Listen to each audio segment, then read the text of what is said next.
Welcome to part 4 of 14's Virtual Fighter Squadron Samurais F16 Charlie Block 5052 tutorial series.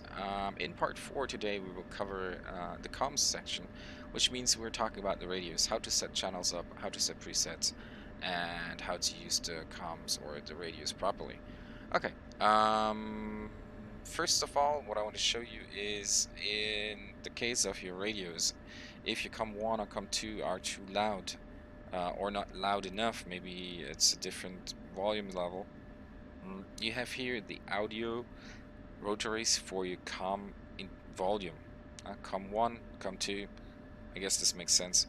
You also have some other audio rotaries for other sources, but here is actually audio COM1, COM2, and this audio panel you find underneath your throttle.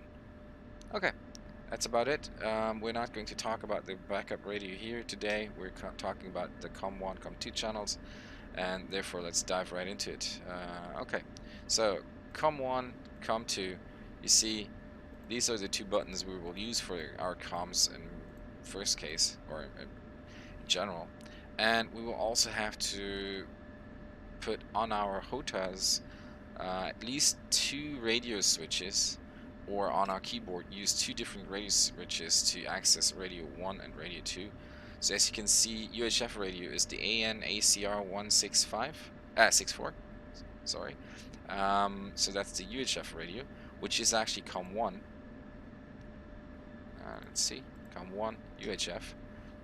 That's the AN-ACR164, and when we use our VHF radio, that's the AN-ACR222.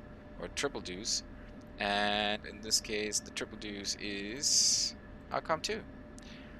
If you ever hear pilots talk about COM1, COM2, either they use COM1, COM2, they generally talk about push 2, push 1, and then they tell you a number or something that sounds not familiar. That's because the pilots in the video do use presets, and they have set their radios as they need them for their mission, which in general terms means that you can actually set presets on your F16, not a problem. Okay, what I also want to mention is COM1 and COM2, you should generally use them, in my opinion, once you're on a server and there's SRS available and you fly on a server like Blue Flag or whatever it is. Don't hesitate to use COM1, COM2, set them at the proper frequencies as they are in the briefing, so everybody can communicate to you and you're not suddenly struck in the dark by unforeseen events. Okay, so in the comms menu, actually, you have certain available F keys, I would call them. They're options, okay? But the comms menu itself, you should be familiar by that comms menu itself by now, if you start DCS. If not, leave a comment in the section below, and we can maybe talk about that as well if there's a certain question. Okay, so COM1 is actually the so-called primary source, and COM2 is the so-called auxiliary. So if you have F-18 pilots, they, for example, like to talk about prime and aux. So COM1 is always prime, COM2 is always aux. Okay. What you also can see is once you're in the DD main menu, you see UHF and VHF, your current channels that are you using. So currently I'm on prime, in this case COM1, on a manual frequency of 305.00. Okay. Accordingly to VHF, which is my aux, COM2, I'm on 127.00. I see here frequencies, that means they're currently typed in or in the menu, as such they're in manual mode. Okay, so this is not a preset that I'm using here in this case. In this case, both radios are on a manual mode. What does that mean? Let's check that out in COM1. Okay, so now I switch to COM1 by just pressing on COM1. UHF is currently on main, and I see on the top left 305.00. I can correlate that this is the current frequency my radio is operating on the top left, and I see on the right side boxed 305.00. This is currently the manual frequency I'm using. You see on the knees on the left pre-1, which stands for preset 1, which is saved in your radio computer, or in avionics, and in your radio computer, or in your digital radio, where you can actually pre-save channels. And here we also have 305.00. In this case, we're not on primary or preset 1 on prime. If I want to go to my preset, I have to type into that box 1, enter. Now I'm actually operating with my UHF on radio preset on UHF. I'm operating on preset 1.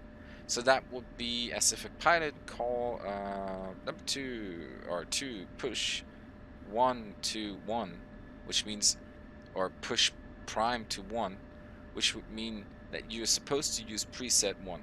Okay, let's go back into the radio and let's check out if we can type any other number. Let's try 25. 25 is not possible. It's blinking. Why? Because 25 is above the max amount of channels that are available. So you have a max of 20 channels you can save. Oh, okay, let's go back. 20. 20 is the top, or the max amount of radios you can save in your UHF and VHF in the F16. How do I know what my preset is? Okay, let's check out how to do that. So I use my ICP control, go into my or I don't even have to go there. I can just basically go with my arrow up and down, and I can actually see what's layered below. So you see preset 10 currently has 262.00. And if I further go up or down, as you can see, at some point I hit my 20. And let's see if I go down to 1, if it passes 1. No. So it's in the range between 1 and 20 are your preset channels. Okay, cool. So let's for now set our preset to the frequency of the actual airfield. For that, I'm going to the F10 map for a moment. I check out Nellis. Nellis is 327.00.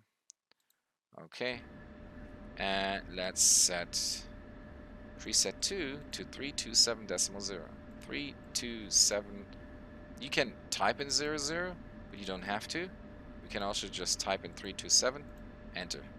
It automatically recognizes that your numbers are set in front of the dash. Okay, so number 2 is now tuned in for Nellis. We're currently on 20. And let's see if we want to contact through UHF takeoff. That should not be possible.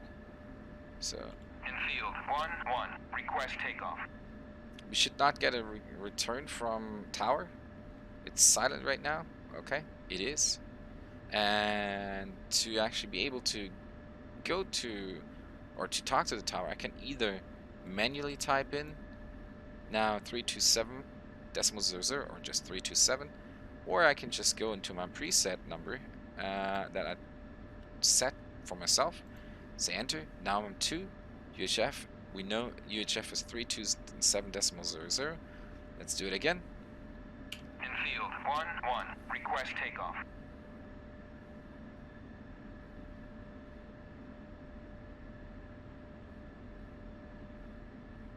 I'm not getting any return from Nellis. Okay, that's good. Maybe it is not operating on UHF and it's operating on VHF. So that's 132.55. Okay, let's try that. So we go to COM2, and in this case, I'm typing it manually. What was it? 13255. Okay, 13255. Enter. Now I see VHF is on 13255. I try it again. And now I use my, as you can see, VHF radio, AN ARC22. Request Infield takeoff. 1-1. Request takeoff.